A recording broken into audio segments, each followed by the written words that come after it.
Hi, I'm Wayne Allyn for Personal Liberty. John Boehner is the Speaker of the House of the United States of America and the leader of one of America's two major political parties. Is he the best and the brightest we have to offer? Are you kidding me? No wonder the GOP Congress loses at every turn to Obama. We're led by a fool. John Boehner is the worst negotiator I've ever seen. He fights with a white flag. Total surrender. He fights like a man preordained to lose. His every move dominated by fear and an inferiority complex. This is our leader? Or is it all just a big choreographed game, like professional wrestling? Are Obama and Boehner actually on the same team, fighting for the same goal, big government?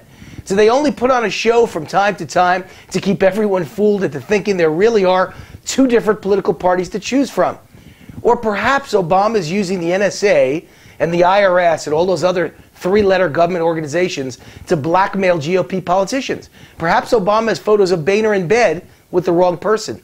Because the way Boehner fights these battles is so embarrassing, I'd have more respect for him if he was being blackmailed.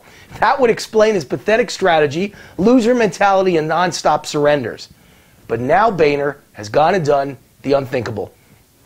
This time, he's done something so stupid it tops everything that came before. John Boehner just picked a fight with the Tea Party. He just attacked his own political base, his best customers, his true blue conservative army. That's like touching the third rail. That's a fatal mistake. That's called career suicide. Going to war with your own base is, in a word, unforgivable. I learned from the best. My grandfather came to America in the early 1900s with nothing. Zero, not a dollar in his pockets, just a dream. He worked for 20 years as a butcher until he saved up enough money to open his own butcher store.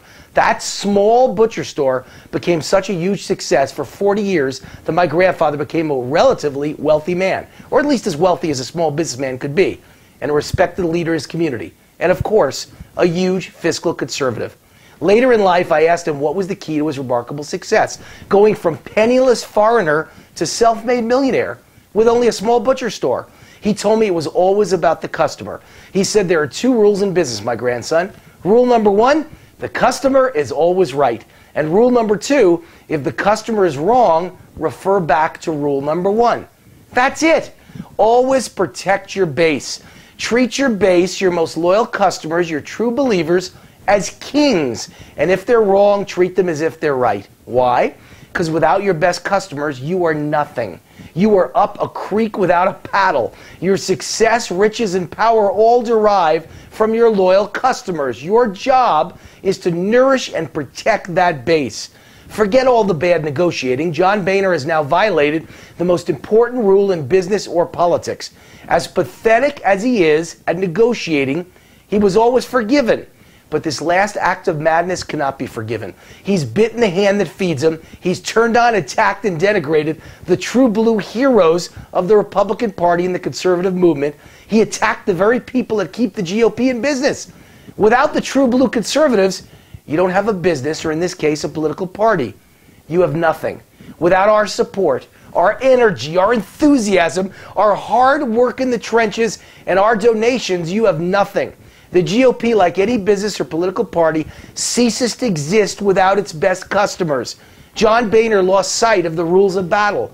A business is only in business because of its base. Take away its best customers and the richest business owner is the owner of nothing. Just as an army only exists because of its soldiers. Demoralize them, and they become a defeated army, and the greatest general is left with nothing. In Japan, that general must commit harikari. In America, he's relieved of command and retired. A political party is only a political party because of its base. Without its most loyal supporters and true believers, it is extinct. And the leader of that baseless, rudderless party, no matter how powerful he thinks he is a leader of nothing. John Boehner chose to attack that base. And for that sin, John Boehner can never be forgiven. For the sake of the GOP and the future of America, John Boehner must go. I'm Wayne Allyn for Personal Liberty. See you next week for my Christmas commentary. Happy holidays, and God bless America.